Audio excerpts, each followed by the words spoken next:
He's ready here to try and deny it away. But there's Jigsaw, good for a third. Users gets his second trade of the round. But this one, Tim, let's be real, was lost in those first 30 seconds. Loud. Yeah, it really was. What a play from Oh, Jigsaw no. at the beginning of the Is round. he okay, Absolutely though? brilliant stuff. Enterprise just playing on a whole other level of confidence. Absolutely brilliant stuff. 3-1 they sit then on that even Labs. Let's not There forget must be those stats that something. you threw at us before Must we be came in. reason There's sparking. Falcons. #1 map is Nighthaven Labs. 5-1 record on it recently. And at the minute, I've got to say it, Enterprise are making them look like rank amateurs. They did the same to NIP on Bank. NIP, it's very weird, actually. Both teams in Falcons and NIP had a 5-1 record on the maps that Enterprise took them to. They absolutely slammed them on Bank, made them look silly, like they had no idea that even what the map was, that they'd even played it before. It just simply wasn't a thing, and it's feeling a little bit similar here. On the one attack that Falcons almost managed to pull together upstairs, of course, when Leaky Fat was going in for the plant in the 1 versus 2, they looked lost then. And as we often say, even if it wasn't their favourite map, Tim, every pro team has played every map. They know what a good attack looks like. But so far, Enterprise are just tripping them up every single step they take. And Falcons need to fight their way back in. If they can recover this and get a couple of rounds and get a 3-3 half, all will be forgiven. But it feels like so the other channel is Weibo for the just mental pro. chalker. Oh. Let's see what else is playing today. Yeah, us two, man. Dark Zero Us lost two. and The thing Shopify. is, as a coach, you can't really like say, Shopify yeah, that was the plan, gamers. right? Lie down and spray through garage wall and we'll get someone, right? G2 is like later No, today but it and worked face wonders. face At some point, wildcard. Tim, Interesting you've got to game. let go of the wheel and just trust that the boys are going to be able to get it done. And so far, they're doing a wonderful job. Falcons then, attacking back into this top floor, are going to mix things up a little bit here. Users going across onto the Monty, which I don't hate. He was yelling at you to not drop things. Tim, and Monty is certainly a stability bringer. I hope. I've said countless times, I don't care, win or lose, who it is that comes out on top. We just want to be entertained. And Enterprise right now, they know how to entertain. Absolutely brilliant stuff. And we are going into round 5. Up onto that top floor. Problems last time for Falcons, at least to my mind, was it was 2-1 dimensional. They got connect to wall open. They did nothing with it. They pushed round to IT. They got catwalk, granted, but did not much else. And that was the issue. They were just all stacked up on that one south side of the map. And Enterprise just had to sit and hold their patience, wait for the pushes to come. So this time from Falcons, we gotta see some pressure elsewhere, Des. We gotta see a little push towards Aqua. We gotta see a little pressure in connector and electrical. Give them something else to think about. Go high, yeah, shoot it off and then go low. Watch the window, destroy the exothermic. Everything they're doing just feels like a mental chalker, Tim. If they can't get this wall opened up, this is going to be disastrous. You need IT for this attack. And the thing is, it's usually like a place and forget. They put it down, yeah, that's going. Yeah, you'll use as auto canisters, it'll explode eventually. At what point of the round are they now going to come back and sort that out? The thing is, though, they can bring the exothermic over, but if you place it anywhere near that mirror window, then they're just going to shoot out the mirror window and destroy it anyway. I do think they'll get it open because you can place it, of course, on other parts of the wall. But then the question comes in, do they shoot it out? Do they C4 it with the 3 C4s? They've got options available here. Happy Monday. They hasn't tried again up until now.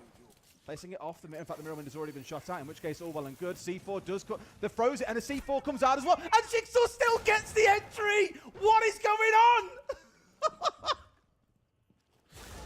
Oh my God. Sign it, seal it, send them back to France. Wow. Jumi's going to pick up that and give Falcons at least a little bit of hope. We have a coming together at Aqua. Users is trying to use that shield to brute force his way in. Jum, he needs to be the saviour that they hoped he would be. Second kill from him in the round brings us back to 3v3. The battle for Aqua continues as Tuan is peeking around the corner using the shot. He's going to force Users back. And Users has taken a little bit of damage. So has Tuan. And we've got Brede down. This is not ideal for Falcons, but Users does manage to take the warden out. How about this, though? I think you should play or should I rest? I mean, you're sick, man. So you're going to be like playing worse than usual. I have that when I'm sick. An Enterprise secure another round where they were consistently the better team and they were consistently on top. That defense of IT Walders, just brilliant. Bappen's in all chat. What's the comms like? Jigsaw. Exhausted. I took some pain medication, so I hope I feel I tell you what, that's a heartbreak. better, You bolt into but... electric. Immediately, of course, the trap goes off. You try and get back out and still get down by it. Exactly. Just every single If I death play, the seem to incur, I can I just get see headache and the everything. mental stability dropping point by point. I think it. By How point. about Because they're yourself? going to some I wild could be stuff better. that wouldn't I'm normally happen. exhausted. It's just brutal, absolutely brutal. This is a game that I'll remember Pulling for my a back. long time, even off the back. So of those yeah, 5 rounds alone. I'm pulling through. I'm sure, pulling through. Well, I don't want to get carried away. I was like 6 hours horizontal on the couch like this. I just can't do anything. Falcons. I can do anything, and it was like 15 minutes before the game started. I was like, oh my god, I have to get up. And we were talking about Falcons, and I said I was more on the it's side just the of, time of the year. We're all just really when we think tired. through kickoff as well. They've probably had 3 or 4 good games together overall. You know, I said, you know, let's not forget they came in here from the lower bracket. They came in here into phase 1. Like, everything has not gone swimmingly for this Falcons roster. You know, it's fair to say that. But I'm going to be on the other side of that fence. I'm going to sit here and say, this is Falcons. This is users league fight June Breeder. This is some of the best players we've seen. I can't believe Falcons is... But I just think Enterprise are falling just apart, guys. with such confidence at the minute, and Falcons are so beaten up that Falcons this is more of a mental game than it is a siege game at the minute. Darius, and I don't mean this in a bad way, Enterprise are playing the APAC way. A lot of teams around the world will look at this and turn their nose up at it and be like, that's not the proper way to play Siege, it's risky, proper way to win. Aggressive. You know, teams will shut that down if they're being really Don't know what I predicted. I think I did Falcons, Weevil, Wildcard on 3, 4, and 5. Falcons was letting me down. So I put FaZe and G2 on number 1. They seem to be under a lot of pressure playing. 100%. I don't remember who I put on the last three. It's a video game. One of them.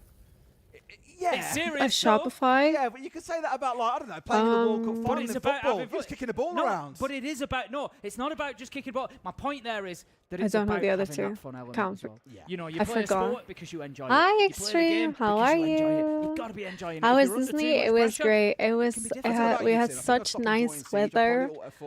I've had muscle pain and muscles I didn't know I had. It's just like I said, that it was seems to be so one of the big busy differences though. between the two I teams thought I at the minute. booked around the Enterprise are loving what they're vacation. doing. They're having a lot of fun. Falcons seem to be under The a lot whole of world pressure. was there. We've got the Thatcher ready to deny any nitros There were that people come out. on every Breeder is square gonna get inch this of the plan land. down, is it? Absolutely Yo, not. first day was a. Man, FaZe and G2 1 and 2. Yeah, me too. Tuan gets Yeah, the kill you from can look at the above. weather because it's now gone. I got so lucky. It's from behind the mirror window. I got so lucky because Monday, Tuesday, and Wednesday was bad weather. Thursday, Friday, and Saturday was great weather. And we left on Saturday and we drove on Sunday. It's so cold here when I am right now. And like I said, Enterprise are just running around. Oh wow! They have a glass. Hello. To pick up two-hand. They're going to go for the plant again. Solotov is there. Forget about it. Bappen manages to pick up a double again from Nano, and that is going to leave users in a 1v4. Can do something about it. Manages to pick up Bappen in the late trade. 1v3 now. Usus is quite a clutch player, but do I think he can do against 3 when there's players above and when he... he went pro on a try. Yeah, that happened. But yeah, no, it was fun. It was fun. What I respect in that round from Enterprise they had multiple I have the stuff ideas, here. Like they knew that the Thatcher was likely to come. Didn't want to use the C4, spray through smoke works great. The deal with that, okay, cool. Now we've got a Solus upstairs and we're all well and good. Lock in, fresh off, stop tapping, it's all good. Yes, sir. It's the Disney. Alright, guys, listen. Castle. I don't know if I can We're see. gonna be resetting again. Okay. Classes in session, so listen up. For their defense, they do like to run the mirror. And I got They do like to run the tub and the Denari, very similar to our strat, okay? They play very, very default fucking defense, cute. okay?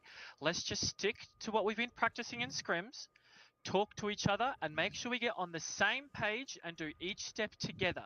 Yes? Yeah, wait, I have a question. Yes. Andreas, top floor, can we do line Monty and then bring a Twitch for the Denaris for con? It's so cute. We can also do That's the actually opposite. We cute, did a right? front side Like against I Siege, can so if actually you want, wear we can this just do the upper outside. garage side clear, Like okay? it's not screaming a little girl. I can wear this Try outside. drone them and do it on I thought it was so pretty wanna with the kill 'em? suede. It looked Questions for the class. really Yes. pretty, and the inside looks like this. I've got a